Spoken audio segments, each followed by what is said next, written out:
Moana 2 is set 3 years after the original film. We follow Moana as she sets sail into the ocean, searching for an island.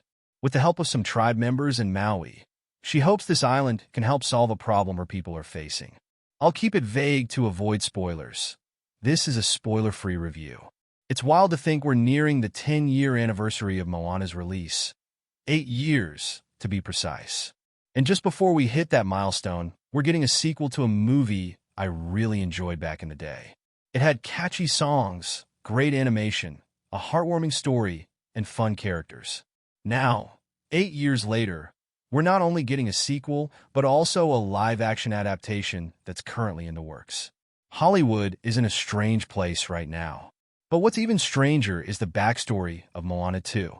Many of you might know this. Disney had a shift in focus regarding their content strategy. There was a time when they thought, let's just churn out as much content as we can for Disney Plus, since that's where the cash is. But they've since changed their minds and realized, oh, theaters are still a big moneymaker for us. Let's concentrate on putting content there. This change led them to transform what was originally planned as a Moana sequel series for Disney Plus into a full-length movie sequel to one of their most beloved animated films in recent years.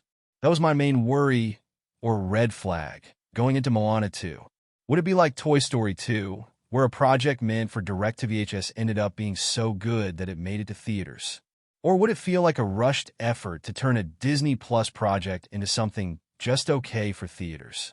After watching Moana 2, I'm afraid it leans more toward the latter.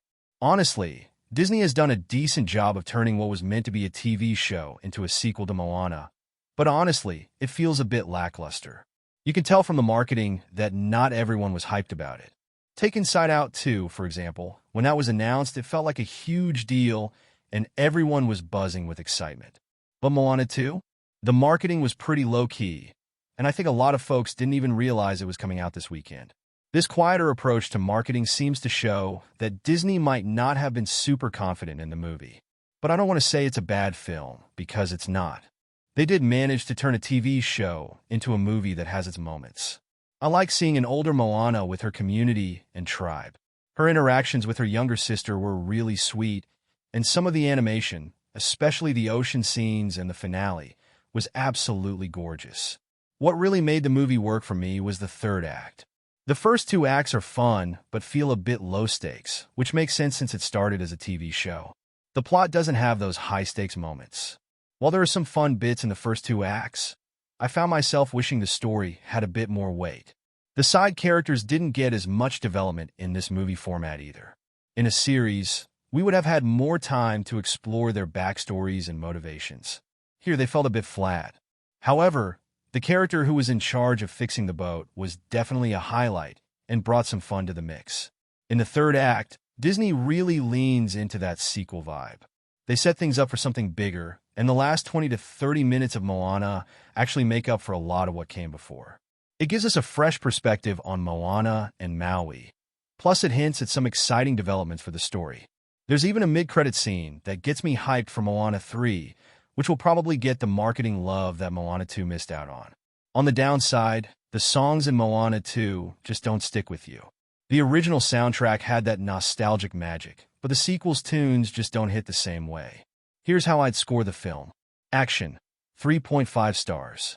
Comedy, 2.5 stars, mostly cute, with Hey Hey bringing the laughs. Drama, 2.5 stars. It's a bit lackluster but not awful. Horror, 1 star. Those sea monsters might be a bit much for little ones. Suspense, 2 stars. It's pretty predictable, but still family-friendly. For casual fans of Moana, I'd give it a B+. Critically, it lands at a C+. Moana 2 isn't terrible, but it doesn't quite measure up to the first film. I'd suggest waiting to rent it when it's available. That's my take on Moana 2. I'd love to hear what you think in the comments. Don't forget to like and subscribe. As always, I'm Andrew. Take it easy.